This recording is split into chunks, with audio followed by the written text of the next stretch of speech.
The core business of this organisation is education. Women who come here typically are from deprived areas and deprived backgrounds, so we have aspiration for them. My experience now and the age that I am now, I have a bit more life experience to help out and make a change.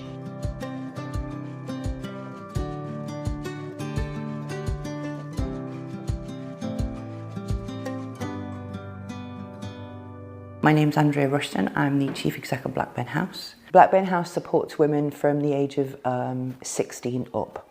We offer courses from pre-entry, which is before they start formalised qualifications. And it might be because English is not their first language, or it's that they've just not been in education for a long time.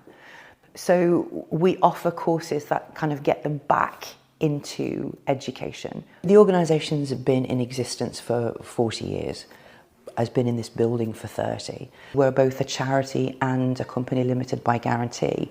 The core business of this organisation is education, but we've built a number of support systems around the education function because we know women who come here need that addition. It's about removing barriers for women in education, things like providing nutritional, local sourced, subsidised food on site every day. We have a 36-place nursery because childcare is a massive barrier for women in education. We have a wellness centre on site because quite a lot of the women that come to us have mild to moderate mental health issues. Women feel safe when they come in here. We've ensured that they're safe. So we have probably between 500 and 700 women every academic year. We know from last academic year there were 70 nationalities represented, countless languages spoken on the corridors. So having that safe and culturally sensitive environment is essential. The reason why we went for social investment was for us to be able to grow our provision by about between 30 and 40%. The women who come here typically are from deprived areas and deprived backgrounds. So we have aspiration for them to increase their attainment, to get careers, not jobs. The social investment that we got was for it was a £130,000 loan and a £20,000 grant, and combined it really does support that kind of growth that we're looking for. So the loan really, it was to aid capital, working capital, because the way our education contracts are paid are in arrears. We don't get paid on profile like colleges do. We get paid on actuals. So the reason why we approached them was to be able to remove the burden on cash flow. And it's been a real support, really great progress to date. The other part, which was obviously the grant element of 20,000, you can't do growth without investment. So the grant was utilised for the investment piece. So we have improved the IT infrastructure. We've bought new furniture and equipment to accommodate additional learners, but obviously running alongside that, we've increased our marketing strategy and our activities to ensure that we do recruit and retain. My name's Robin. I'm 30. I'm a single mum of two. Chaos. I am a beauty therapist by trade. I have been for many years. And I just needed a change in life for me and my kids. So I suffer with ADHD, so mainstream college, I didn't really want to throw myself back into the deep end. I struggle with concentration,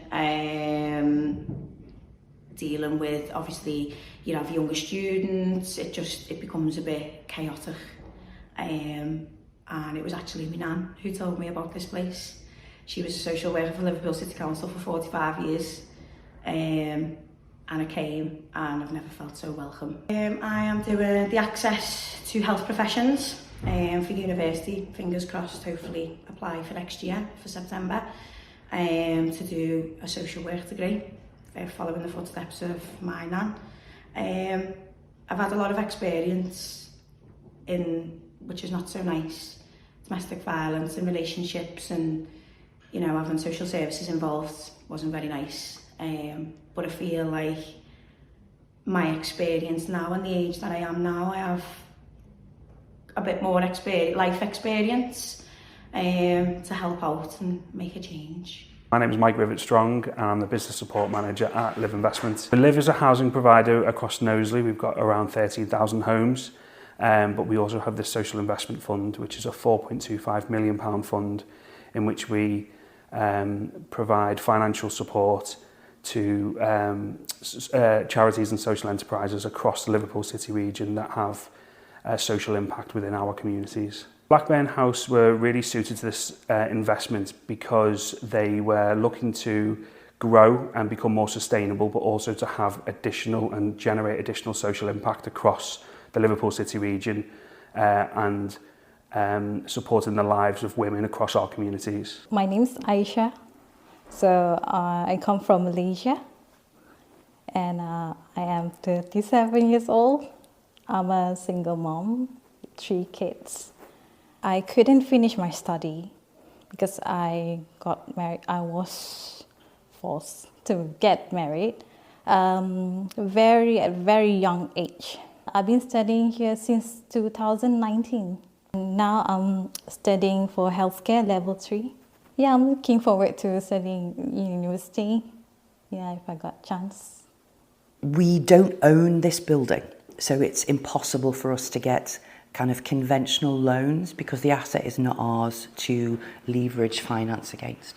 The building is actually held in trust to us.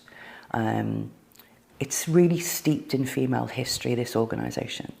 It was built many years ago as a domestic residence for, at the time, Mayor John Blackburne. It was made into a school in, I think it was 1844. So it became the first non-fee paying girls' school in the country. So it's an iconic building in Liverpool. And there's also a covenant on the building, which it's only ever to be used for the education of women and girls, which is why we're here as a women's organisation. So we don't have, I suppose, really the ability to be able to leverage finance against the building. So social finance or social investment for us was the best and only option. We did speak to our bank. You know, we went there in parallel to having the conversation with Liv. And, you know, banks, their hands are tied. So we go back with Blackburn House around 7 years, and we provided a social investment to them originally from our previous fund. The due diligence is really important in any social investment and decision-making process.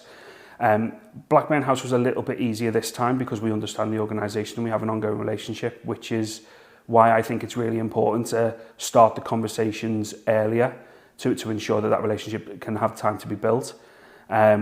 But also the team here at Blackburn House, we have a really good connection with, we have a really good relationship with. So in order to have and obtain the information that we need to make a decision for social investment, the team are well placed that we can have an honest and open conversation around the information that we'll need. I think the process from start to finish took about 3 months, which is kind of unheard of really in terms of initial inquiry through to decision making and the money hitting the bank. So it was basically there for when the new academic year started. So it allowed us to plan that growth and not feel that kind of burden against cash flow. We report quarterly. We've got one due very soon. And I think what I like about their reporting is that they're looking for the and, which is what the investment does for your organisation over and above than I suppose conventional loans would be. In terms of social investment, there are different products, there are different ways in which social investments can be accessed. My advice to any social enterprise or charity that are looking to obtain some social investment would be to get in touch with the local social investor or speak to Good Finance. And really understand who their local social investors are, what the types of products, and really try and build that relationship at an early stage. I feel like the Blackburn House is my second home. Nothing's too big for any of the staff here. If there's ever a problem, there's always a solution.